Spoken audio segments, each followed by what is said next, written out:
오늘의 육아 헤드라인입니다. 정부가 추석 연휴 기간 이동 자제를 권고하여 예상 이동 인원은 지난해보다 30% 가까이 줄어들 것으로 추산되지만 코로나19 탓에 91% 이상이 자가용을 이용할 것으로 전망됩니다. 지하철 내 거리 두기가 쉽지 않은 상황에서 한 대중교통 애플리케이션이 지하철 칸별 혼잡도를 알려주는 기능을 추가해 눈길을 끌고 있습니다. 정부가 코로나19 사태로 어려움을 겪는 소상공인과 저소득층의 가스와 전기요금 납부를 올해 12월까지 더 미뤄주기로 했습니다. 대법원 양형위원회가 아동 청소년 성착취물을 상습 제작한 범죄에 대한 형량을 최대 징역 29년까지 대폭 높이기로 했습니다. 이상 오늘의 육아 헤드라인이었습니다.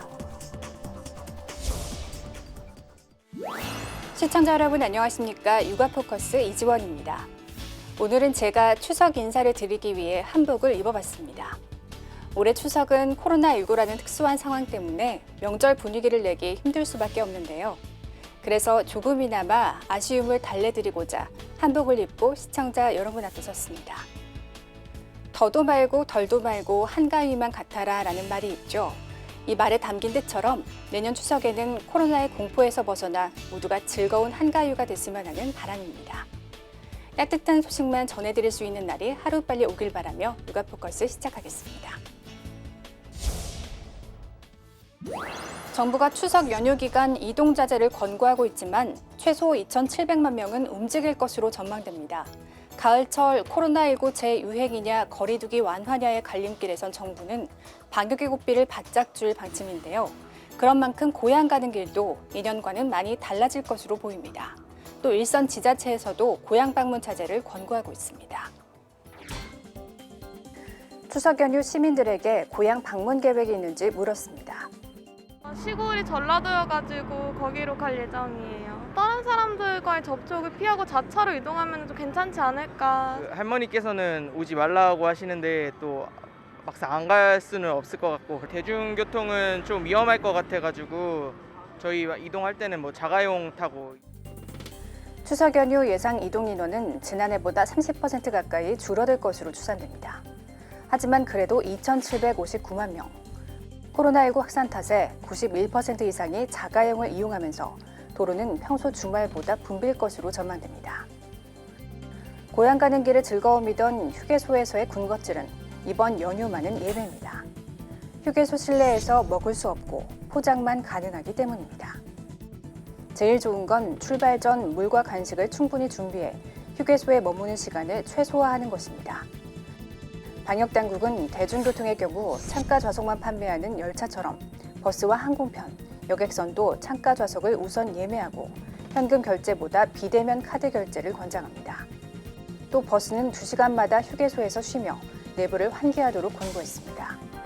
어떤 대중교통편을 이용하든 실내에서 마스크 착용은 필수입니다.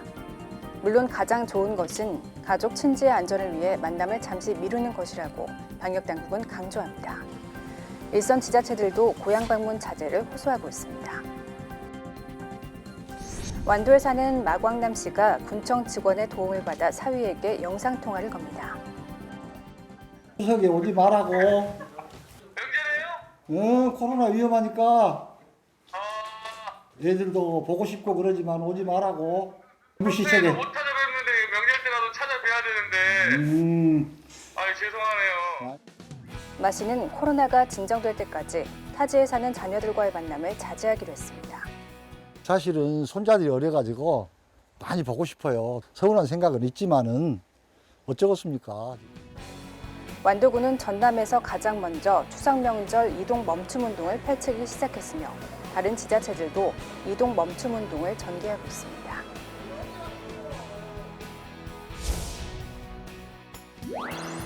올해 추석 차례상을 마련하는 데 드는 비용은 전통시장이 대형마트보다 20% 정도 저렴한 것으로 조사됐습니다. 소상공인 시장진흥공단에 따르면 4인 기준으로 올해 추석 차례상 준비 비용이 전통시장은 평균 25만 1,442원으로 31만 6,058원인 대형마트보다 20.4% 쌌습니다. 이는 지난 9월 7일에서 10일 전국의 전통시장 37곳과 인근 대형마트 37곳을 대상으로 제사용품 27개 품목의 가격을 비교한 결과입니다.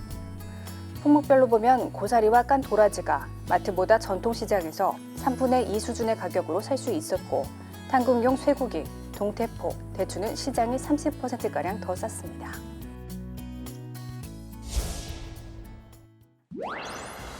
차례상에 반드시 올려야 하는 전과 산적류, 기름을 많이 쓰다 보니 체중에는 최대의 적입니다. 그러나 쇠고기 대신 닭가슴살이나 버섯류를 사용하면 비용도 적게 들고 칼로리도 15% 정도 낮출 수 있습니다. 잡채도 당면과 고기를 기름에 볶아 만드는 대신 갖가지 채소와 버섯을 양념해서 버무린 채소 잡채가 좋습니다. 당면의 질감을 느끼고 싶다면 곤약을 얇게 썰어 넣으면 됩니다. 식이섬유가 많아 포만감을 주기 때문에 다이어트 효과도 있습니다. 조리법과 재료가 바뀌었을 뿐인데 맛은 더 담백하고 칼로리가 적어서 이번 명절에는 부담 없이 마음껏 먹을 수 있을 것 같습니다. 추석에 없어서는 안 될 송편은 5개가 밥 한 공기와 맞먹을 정도로 칼로리가 높습니다. 하지만 쑥이나 모시잎, 수리치를 넣어 만들면 칼로리를 20%나 줄일 수 있고 건강에도 좋습니다. 대부분의 명절 음식은 고칼로리에 그런 칼로리가 많은 음식이 많은데 재료의 선택이나 조리법만 바꿈으로써 칼로리를 훨씬 더 낮출 수 있는 좋은 방법들이 있습니다.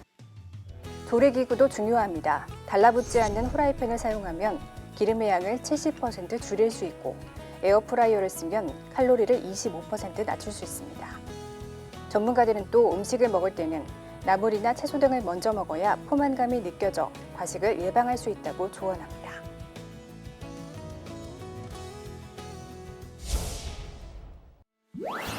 국내에서 코로나19 재감염 의심 사례가 처음 보고되면서 방역당국이 분석에 들어갔습니다.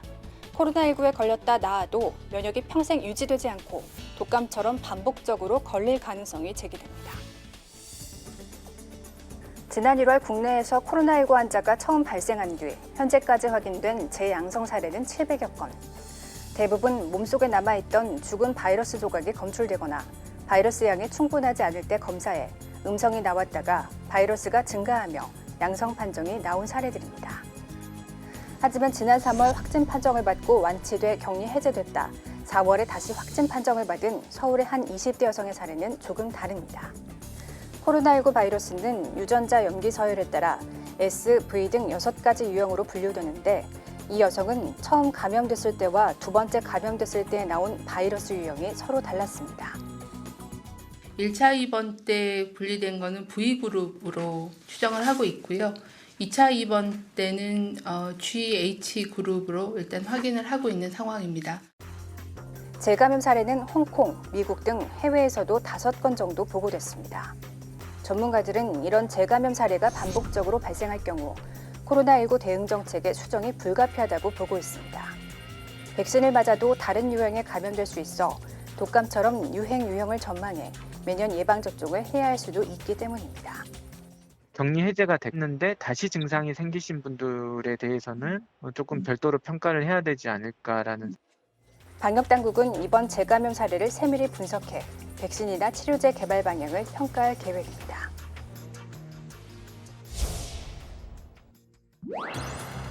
이번 2차 조사 대상은 지난 6월부터 8월 중순까지 국민건강영양조사에 참여한 1,440명입니다. 이들 가운데 코로나19 항체를 가진 사람은 단 1명으로 나타났습니다. 지난 7월 3천여 명을 대상으로 1차 조사를 했을 때도 1명의 양성이 확인됐는데 2차 조사 때도 같은 결과가 나온 겁니다. 노출 정도가 얼마나 됐는지를 시기적으로 지역적으로 판단하는 것은 굉장히 중요한 역학조사의 결과일 수가 있기 때문에. 영국 런던이 17%, 미국 뉴욕은 14.9%에 달하는 것과 비교하면 국내 항체 보유율은 극히 낮은 수준. 항체 보유율이 낮다는 건 그만큼 방역이 잘 돼 지역사회에 감염이 많이 퍼지지 않았고 동시에 면역력을 가진 사람도 거의 없다는 의미입니다. 집단 면역을 통한 코로나19 극복이 불가능하다는 뜻이기도 합니다. 백신이나 치료제가 개발될 때까지는 방역 수칙을 지키며 감염을 억제하는 게 현재로선 유일한 해법인 셈입니다. 다만 방역당국은 이번 조사 결과에 한계가 있다고 말합니다. 1,500명 정도를 검사를 해서 실제 잠복 감염 또는 무증상 감염률을 찾기에는 검사의 숫자가 적어서 일반화하기는 조금은 아직은 한계가 있다라고.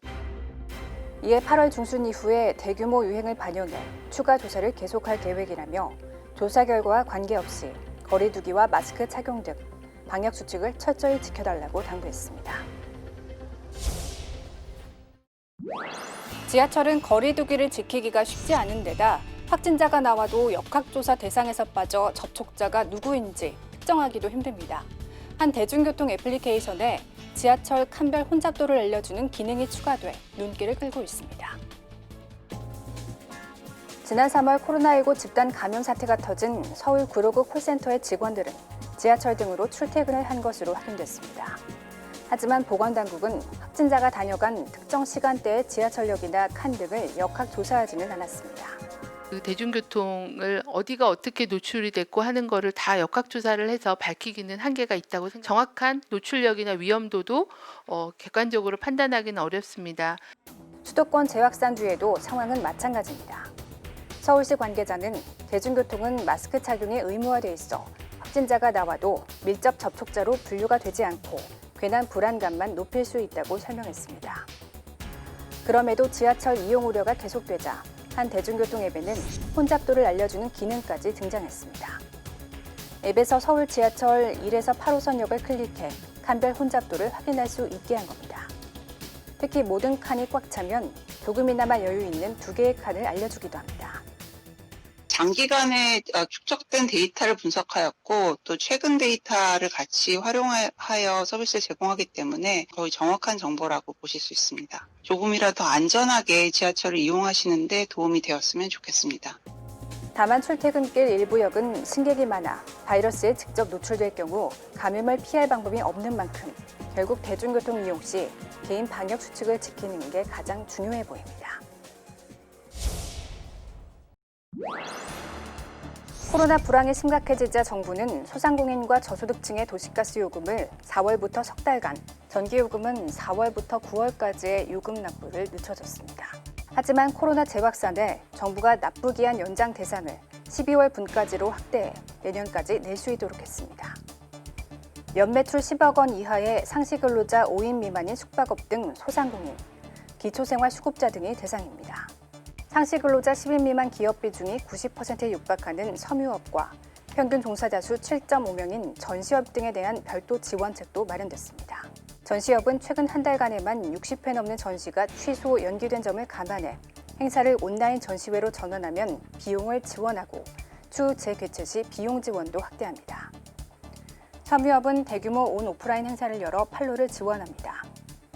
자동차, 기계 등 전방 산업의 부진에 경영난을 겪는 주조, 금형 등 뿌리 산업 기업에는 수주 계약의 이행 보증 한도액을 3배인 6억 원으로 늘리고 기계 항공 제조 분야 중소기업에는 3천억 원의 저리융자도 제공할 방침입니다. 창고에 가면 매출이 줄었다는 이유로 안 해주는 경우가 많이 있는데 집행이 되고 있는지 사후관리 부분도 함께 강화해 나가야. 정부는 또 국가산업단지나 한국전력 등 공공기관에 입주한 중소기업과 소상공인들에는 임대료를 연말까지 50%에서 최대 100% 감면할 계획입니다.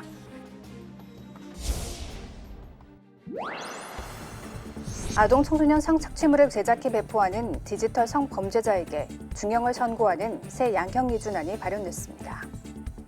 상습적으로 아동 청소년 성착취물을 제작한 경우 최소 10년 6개월부터 최대 29년 3개월의 징역형을 선고받을 수 있습니다. 그동안 이 범죄는 무기 또는 징역 5년 이상의 법정형만 있고 양형 기준이 없어 재판부에 따라 판결이 제각각이란 지적이 제기되었습니다. 이 밖에 아동 청소년 성착취물을 영리 등의 목적으로 여러 차례 판매한 경우 최대 징역 27년, 여러 번에 걸쳐 배포한 경우도 최대 징역 18년까지 선고가 가능하도록 했습니다. 구매자에 대한 처벌 역시 징역 6년 9개월까지 선고받을 수 있게 강화됐습니다. 대법원 양형위는 피해자가 처벌을 원치 않더라도 형량을 크게 줄여주지 않는 등 디지털 성범죄의 감경 사유도 축소했습니다. 반면 피해자의 자살 시도나 학업 중단 등 회복하기 어려운 수준의 심각한 피해가 발생한 경우 가중 처벌을 선고할 수 있도록 권고했습니다.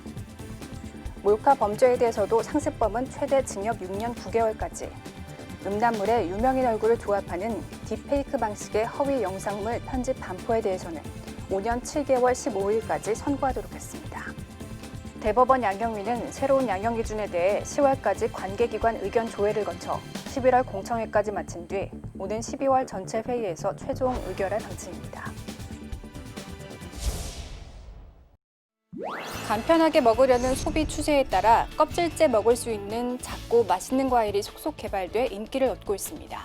과일 껍질에는 각종 기능성 성분이 풍부해 건강에도 아주 좋습니다. 껍질이 얇고 부드러워 껍질째 먹을 수 있는 배, 조이스킨입니다. 크기가 작은 데다 과즙이 풍부하고 식감도 좋습니다. 배 껍질에는 각종 기능성 성분이 많이 들어있어 기관지 장애나 숙취 해소에 아주 좋습니다. 신화라는 이 품종 역시 식감이 좋고 당도가 높은 데다 수확기가 빨라 추석 선물용으로 인기입니다. 추석에 중부지방에서 배를 출하하기가 어려웠는데 이 품종이 보급되므로 맛도 좋고 식감도 좋아서 그러니까 시장 반응도 엄청 좋고. 씨가 없고 육질이 아삭아삭해 껍질째 먹을 수 있는 신품종 포도입니다. 알 크기는 거봉처럼 크고 안토시아닌 등 기능성 성분이 듬뿍 들어있습니다.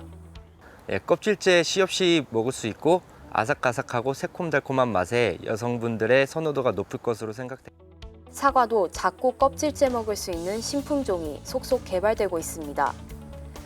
탁구공 크기의 이 사과는 한 입에 먹을 수 있고 테니스공 크기만한 이 사과는 아삭아삭한 식감이 일품입니다. 요즘은 1, 2인 가구가 늘고 있는 추세라서 조금 더 이제 작은 중소가라든지 그리고 이제 껍질째 먹을 수 있는 품종들 그런 이제 소비자의 편리성을 위한 방향으로 품종 개발이 진행되고 있습니다. 농진청은 앞으로 소비자 트렌드에 맞춘 다양한 과일 품종 개발에 역점을 둘 계획입니다. 오늘 아이가 희망이다 코너에서는 13년차 교사이자 아이 셋을 둔 최일희 작가가 소개하는 엄마표 책 육아법을 들어보는 시간을 가져보려고 합니다. 주말마다 아이 셋과 도서관을 다니며 3년 동안 무려 6,200권의 책을 읽은 최일희 작가와 그 아이들의 특별한 이야기 지금 들어보시죠.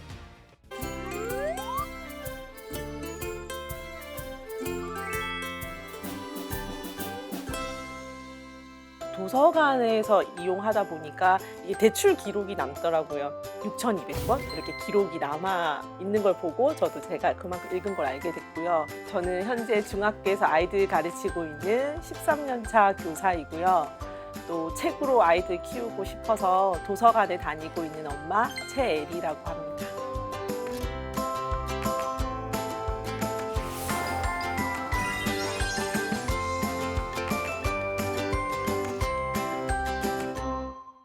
첫째 아이 6살 되던 해에 사실 책을 처음 읽어주기 시작했고요. 그 책을 읽어주게 된 계기는 사실 요즘 그 아이들 보는 유아 전집 책 뭐 이런 것들이 사실 너무 비쌌고 제가 좀 경제적으로 어려움도 좀 있었고 자연스럽게 책을 읽어주자라고 하니까 도서관을 다니게 됐거든요. 근데 아이 3명을 데리고 도서관에 다니려고 하니까 이게 뭐 진짜 손 잡아줄 이 여력도 없더라고요. 그래서 자연스럽게 이제 여행 가지 못하고 가지고 있는 그 캐리어가 떠올랐고 그 캐리어에 책을 넣어서 좀 다니다 보니까 나중에 이제 그 경험을 책으로 쓰면서는 자연스럽게 캐리어 책 육아라고 쓰게 됐습니다.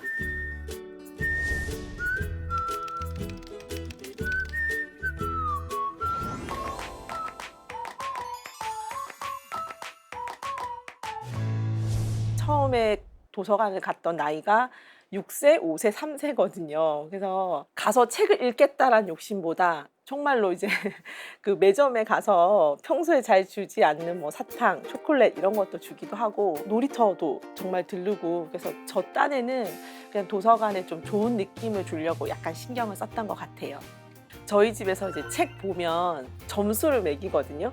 제가 읽어주거나 아니면 아이들 스스로도 좀 읽고 나면은 그냥 5점 만점에 몇 점 이렇게 저희 나름의 이제 뭐 자연스럽게 생겨난 그냥 규칙인데 그럼 이제 5점이라고 말해주는 책은 정말 아이 입장에서 재밌는 책이에요. 제가 봤을 때는 좀 시시하기도 하고 별거 아닌 것 같은데 자연스럽게 좋아하는 뭐 캐릭터 주제를 저도 알게 되더라고요. 그래서 똥 얘기, 팬티, 뭐 사자, 곰, 뭐 몬스터, 뭐 외계인 이런 거 나오면 거의 5점이더라고요. 그래서 처음에 이제 그렇게 좀 확장을 하려고 했고, 처음에는 저도 이제 책을 읽고 나면 뭔가 이 책과 관련된 의미 있는 독후 활동을 해서 뭔가 이 책이 이 아이한테 이제 어떤 그 계기가 되길 바랬는데, 사실 아이가 셋이다 보니까 자연스럽게 조금 버거웠어요, 저는. 예, 그리고 요즘에 뭐 블로그라던가 많은 분들이 또 이제 그런 독후 활동하는 것들이 이렇게 올려져 있는 거 보고 따라도 해봤거든요, 처음에는. 근데 오히려 막 그 따라하는 과정이 아이를 더 힘들게 하고 저도 스트레스 받고, 뭔가 과제처럼 뭔가를 시키는 게 아니구나. 그러고 나서는 자연스럽게 그럼 어떻게 하지 고민을 좀 했었거든요. 근데 단지 그냥 책 읽는 걸 정말 좋아하게끔 해야겠다는 욕심 때문에, 뭐 며칠 전에는 이제 주만지라는 이제 그림책을 보면서, 그 그림책 뒤에 보면은 이게 영화의 원작이 된 그림책 뭐 이렇게 문구가 나오거든요. 그러니까 아이들 자연스럽게 읽고 나니까 이 영화가 궁금하다는 거예요, 주만지 영화가. 그래서 그러면 주만지 영화 보면 되지. 그러니까 이제 독후 활동이라 생각하지 않고 그냥 자연스럽게 주만지 영화를 이제 봤거든요. 보니까 애들이 거기 나온 이제 보드 게임이 너무 이제 신기하고 해보고 싶은 거예요. 근데 마침 또 그 보드 게임을 판매하더라고요. 그래서 그 보드 게임을 또 가지고 와서 이제 하게 되고, 그러면 자연스럽게 또 애들이 이 작가의 다른 책을 도서관에 갔을 때 고르더라고요. 그림 스타일도 비슷하고 그 작가 이름을 외우지 않아도 이미 재밌다라고 하는 걸 영화를 보고 보드게임 하면서 알게 되니까 자연스럽게 그 작가의 다른 책을 이제 보게 되는. 그래서 계속 이왕이면 독후 활동을 하겠다라기보다는 책과 좀 연관되어 있는 뭐 간식도 좋고 뭐 영화도 좋고 보드게임도 좋고, 어쨌든 좀 엄마로서는 엮어서 주려는 노력은 했어요. 네.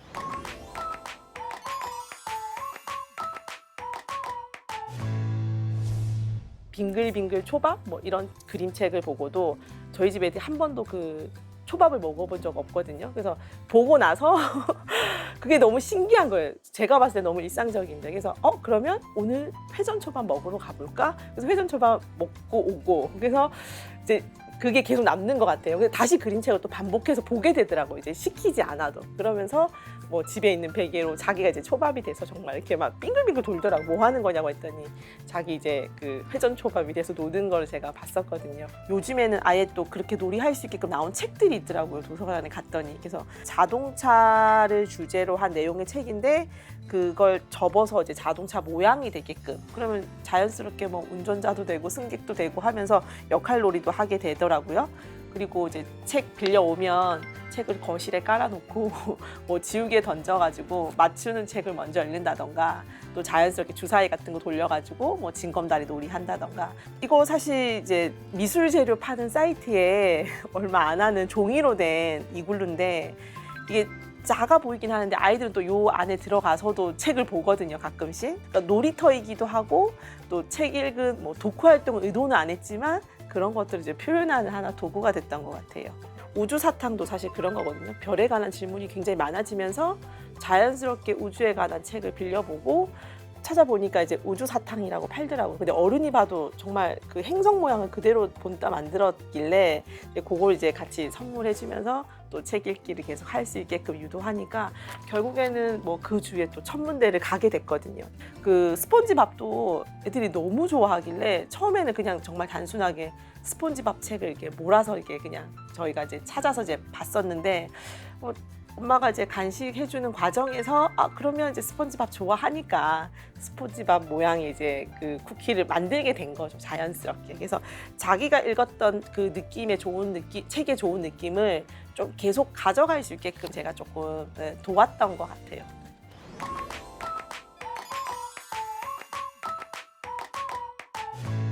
읽은 책 혹은 뭐 집에서 정리정돈하는 거 이런 거 같이 생활습관하고 묶어가지고 칭찬 도장을 찍어주거나 하면 아이들도 눈에 보이니까 그게 자기한테 약간 뭐 성취감도 되고 좋은 느낌들을 줬던 것 같아요. 그래서 복권 만드는 거 이런 것도 이제 아이들하고 같이 한번 해보기도 하고, 평소 아이들 이제 마트라던가 이렇게 가면은 그 뽑기 기계가 있거든요. 그거를 못 지나치고 이렇게 좀 쪼르더라고요. 그래서 좋아하는구나 싶어서 이렇게 찾아보니까 장난감 수준이긴 한데 안에는 이제 엄마가 원하는 혹은 아이가 원하는 걸 집어넣어서 우리가 만드는 뽑기 기계죠. 그래서 거기 안에다가 쿠폰이라던가 뭐 조그마한 선물이라던가 이런 걸 넣어가지고 뭐 그때 좀 칭찬할 만한 거리, 정말 별거 아닌데 아이들한테는 반응이 아주 좋았었던 아이템 중에 하나입니다.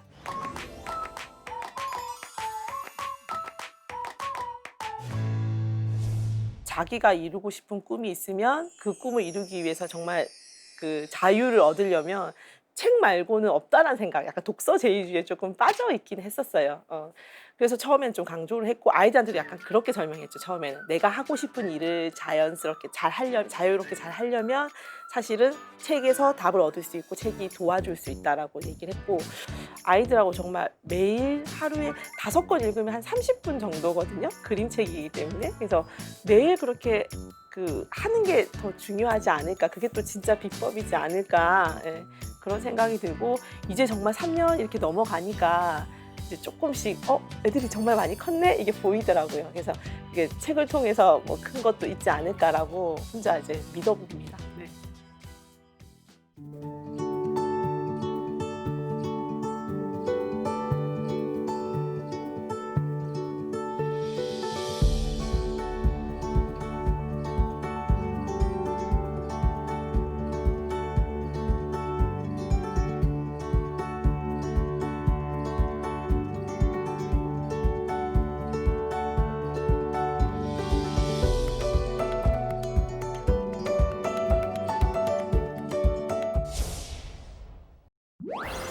올 추석은 코로나 확산을 우려해 귀성을 포기하는 분들이 많을 텐데요.